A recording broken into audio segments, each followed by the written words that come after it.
Wiggy time on the fly. What's up, everybody? Sean Wiggins back here with you. Ref Hansen. Sorry for that reflection that's going to bother me here if I slide over. Okay, I shake the camera. Oh, it's a little better.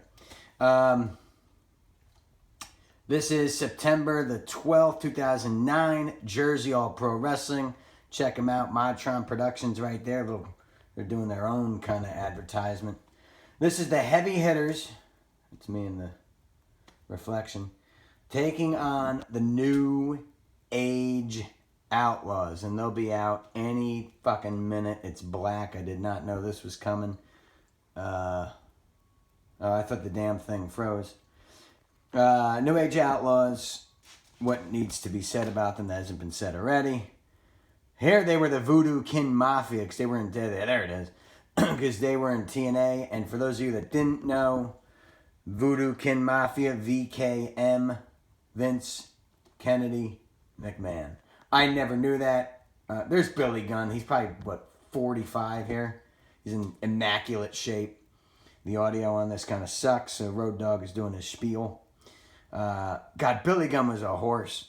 And he had, I think, Brad Armstrong disease, where... in the ring, athletically, he really can't be touched. Just an outstanding wrestler, but I hate to say worker. Everybody says worker. He's an outstanding wrestler. He could do it all in there. But when the red light came on, it's like he was afraid the damn thing was going to eat him. He was afraid the camera was going to eat him. He has the most charisma backstage of anybody in the history of wrestling. And he's got a lot of charisma in the ring, too. I mean, don't get me wrong. It sounds like I'm crapping on him. But... Oh, I don't have any Wi-Fi network connection. That's going to do nothing for me here. Road Dogg's doing a spiel. The crowd is going with it. There I am in my frickin' Dutch boy haircut, which I loved. This is 2009. I'm frickin' overweight again here. There's Road Dogg about to put his dirty hat on me. Wouldn't let him. He's checking me now. Wrestlers always do that. And it's not over with everybody. It's over with a guy like him.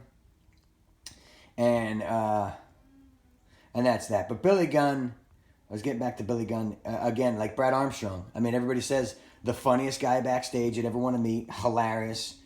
I never met Brad Armstrong. God rest his soul. Everybody seemed to love him. But, he had all the charisma in the world in the back, but it didn't negotiate in front of the camera. Because he should have been a much bigger star than he was. God, he was so damn good in the ring. I wish I could have worked with Brad Armstrong. But I got to work with another Armstrong. It's a guy in there now. Both of these guys, I don't know. Oh, yeah, Billy Gunn was a agent for AEW.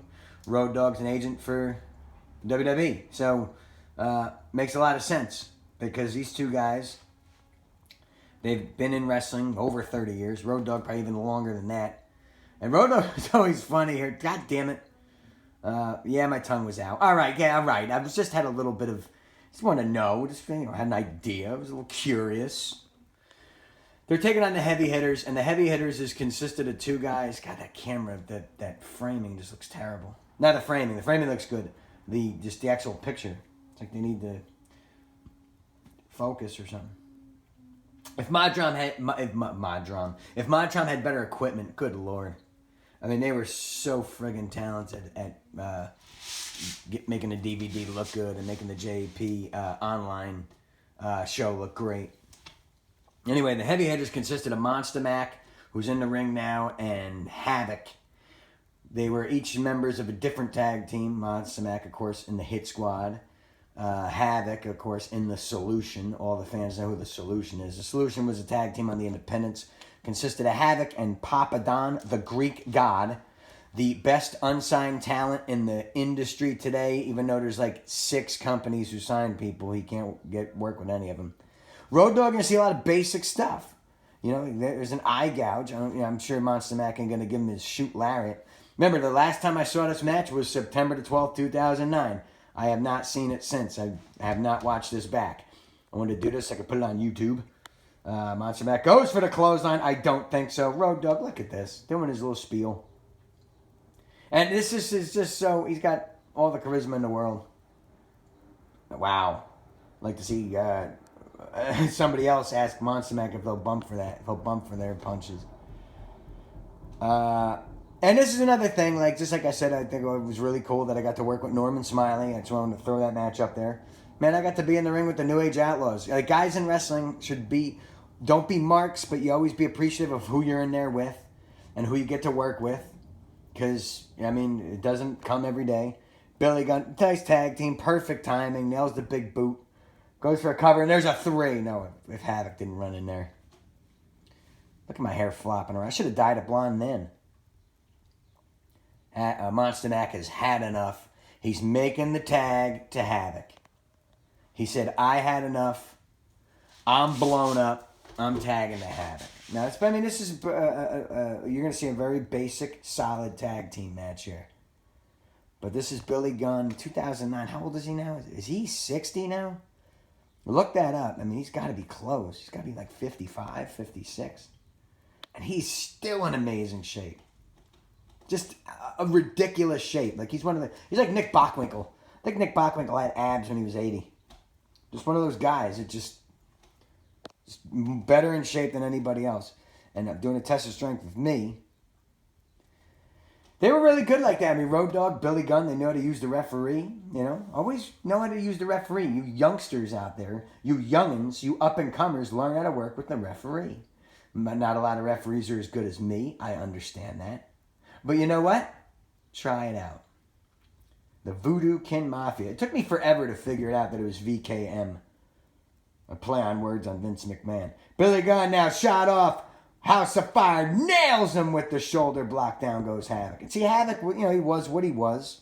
He looked good. He looked like a wrestler. He just, you know, selling, he was what he was and didn't have a lot of flash. No pun intended. There's a back elbow. Nice power slam by Billy Gunn. 2. No. Those are the sweet Billy G tights. I mean, there's a guy who couldn't have been more hamstrung by the WWF at that time. He was badass Billy Gunn, and they couldn't call him badass or Mr. Ass. They couldn't call him that. So they changed... I hate that you see my reflection. So they changed his name to Billy G for a little while. Then he was the one Billy Gunn. See, that's cheap tactics by the heavy hitters. Referee Sean Hansen, way out of position. Guess Road Dogg's taking the heat in this one.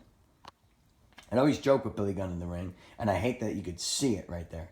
But remember, back in the day when guys would be in territories and doing house shows, they used to joke all the time with the ref and joke all the time. Like you hear those stories now, and I would always think, how the hell could they do that? And I used to do it myself. You realize that you can do it once you're in there so long. See, smart move by Monster Mac. Smack the tag yourself. Make it sound like the referee heard it. Nice, wily veteran maneuver. I'm jumping all over the place here. But yeah, the one, Billy Gunn. How do you expect him to get over with that when he was Mr. Ass forever? And then he was just Billy Gunn for a while. And then he tagged him with Big Show. It's like they just threw him all over the place. I know his promo cutting wasn't, he wasn't going to be Austin or The Rock when it came to promos. But God, he could go with anybody. Looked like $1 million. Could sell a frickin' punch like it's a shotgun blast to the face. He was just, I don't know. You never know why some guys don't get the push. There's all sorts of reasons. There's guys it's unavoidable, like all these old guys who say, oh, Ric Flair was the champ because he did the same match all the time. That's why he was the NWA champ.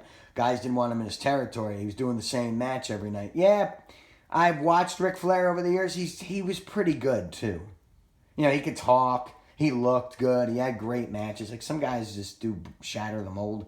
But there, finally using my hands. Referees do that. Use your hands. What do you say? What do you say? Monster Mac screaming at me to ask him. Look at JP's logos. Look at that. It looks sweet. I mean, it's very regional. Jersey, all pro wrestling. But again, you've heard me a billion times on here saying JP should have been so much bigger. They always drew a house. This is Beechwood, New Jersey, or Bayville? Beechwood. Fat Frank, the promoter, the late Fat Frank, lived, I want to say, 15 minutes from here. So the promotion was very easy. I don't know if his son Jake was going to the school yet, but I think this is the high school there. But it was very easy for him to promote. We always drew a house. I think we did 3 shows here. Maybe even more than that. Oh, love that move. You can see that move 150 times and it's still good every time. Road Dogg has had enough. Road Dogg needs to get to the corner. He needs to tag Sweet Billy G. Side headlock. Whips Brian Armstrong off. Meeting of the minds. Both men go down. And Monster Mac, I mean, you could say a million things about him. But he was very good at old school stuff. He could do old school stuff. He's too big a fan of Japanese wrestling for my taste. I don't love Japanese wrestling like he does. He's a Japanese wrestling connoisseur. I just can't get into it like he can get into it, like everyone else can get into it. I mean, I know Kuroshi Hakamaki. There's the tag! Kuroshi Hakamura just had match of the year at the Karikin Hall that 35 Americans saw. Billy Gunn, cuts off, Monster Mac cuts him off with a DDT. Nice lukewarm tag that turned into the heels getting back on the defense. Was Johnny D managing them here? I think he was. I think he's outside somewhere. Billy G cuts him off as he go. Whoa! Oh! I didn't do the jump. Usually when a guy like that would bump in the middle of the ring, I'd leap. There's the famouser. That could be it. There's no getting up from that. 2, 3, it's over. Voodoo Kin Mafia, them new Age Outlaws get the W. I really thought the heavy hitters were going to win that one. Wow, it's unbelievable that the New Age Outlaws are victorious in Jersey All Pro Wrestling over the heavy hitters. The heavy hitters that's at JAP every month lost to the team that probably came in here 3 or 4 times. That's why the Indies never really pushed. But I understand. But really cool, and this is one of a handful of matches I actually refereed for these guys for. I reffed them a bunch other times, but it's really cool to have a New Age Outlaws match on here that I reffed. I hope you guys really enjoyed this one. I'll get some more girls matches up here that I did. It seems like women's matches are the favorite on here, but if you want to see an old school indie match with the New Age Outlaws, circa 2009, there it was. Billy Gunn, in amazing shape then, amazing shape now. Thank you all for watching. Keep in touch with yourselves. Signing off.